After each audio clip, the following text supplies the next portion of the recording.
Las Vegas, the city of lights, gambling, and the smoke that never fades. When one first walks into a Vegas casino floor, the senses are quickly overcome by the loud sounds of slot machines, bright lights, and a smoke wafting through the air. We spoke with Gisette, an ex-casino worker who, for 4 years, was caught in the thick of the smoke while she worked on the gaming floor. It's constant interaction with all types of people from all over the world.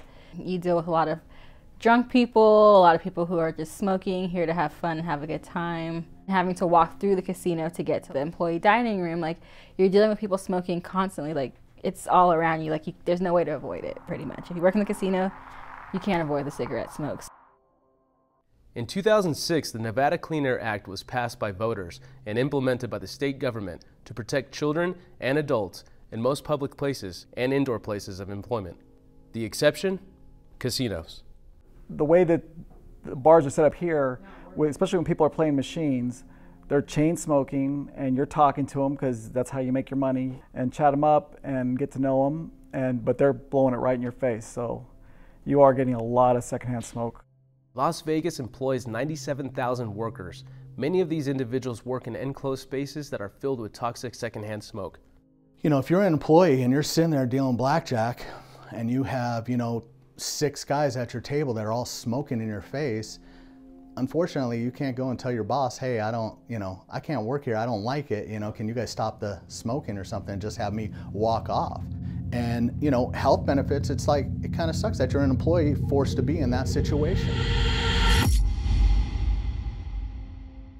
Even with the intention to remove secondhand smoke, it still found its way back in closed off and confined areas. In 2009 and 2011 legislative sessions, the Nevada Clean Air Act was weakened by Nevada lawmakers by adding exemptions in the bill. In 2009, lawmakers allowed smoking to go on in convention centers during tobacco-related trade shows. In 2011, Assembly Bill 571 was passed, permitting standalone bars, taverns, and saloons where under 21 minors are not allowed. Like, they could enforce the rules more, but they really don't care because they're more about their money.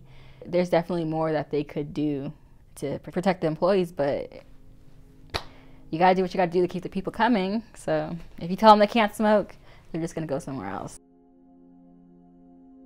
From my understanding, so secondhand smoke, has caused cancer, breathing issues, different things, so secondhand vape is a way safer alternative. There have been numerous studies done testing vaping and its viability as a legitimate alternative to combustible tobacco. People die from the tar, the other constituents of smoke, but not the nicotine. The main difference is that with e-cigarettes, nothing is set on fire. So when you smoke a cigarette, you're basically inhaling the products of combustion of dried tobacco leaf. And it's that does the harm to your health. It's not anything like secondhand smoke. The combustion caused by tobacco, we know, releases particles and other compounds into the air which really are harmful to people who are beside somebody who's smoking. That's not the case with vaping. It seems that other developed nations are embracing the alternative, but why not the US? I had a lady that started vaping with us in 2013, came in with her oxygen tank. She promised her granddaughter that she would quit, came in, looked around, overwhelmed, sat outside right there on that planter there, and started smoking and crying. So I went out and sat with her and vaped with her and chatted and said, you know what, this isn't as scary as it is. We can get you set up. And I think that's what makes vape shop owners and employees are so good, because a majority of them have smoked before.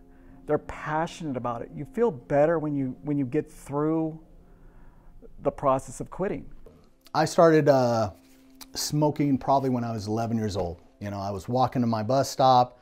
One of my friends, stole a couple cigarettes from his mom's pack of cigarettes, and we would smoke every day. As a bartender in Vegas, you do smoke a lot. I mean, because you could smoke right behind the bar, especially at the local joints. And so I was probably about 3 packs at my worst a day. Later in life, you're smoking all the time, you become addicted. I smoked for 20 some years off and on. I would quit sometimes and then start again. When myself and my wife now, Brandy, We both were smoking. I got diabetes at an older age, and I couldn't breathe anymore. So it was like I had to quit smoking. Why would there be such a pushback from the community over a product that has time and again been proven to be a better alternative? If it's better for the smoker and better for the environment, why not accept it?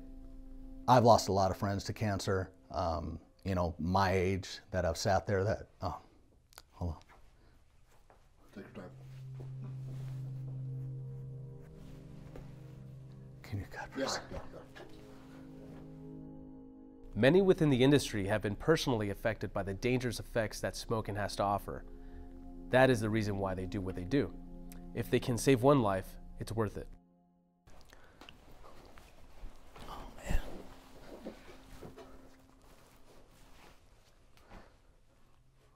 You just like take all the time you need, man. Yeah. I lost a lot of friends to cancer.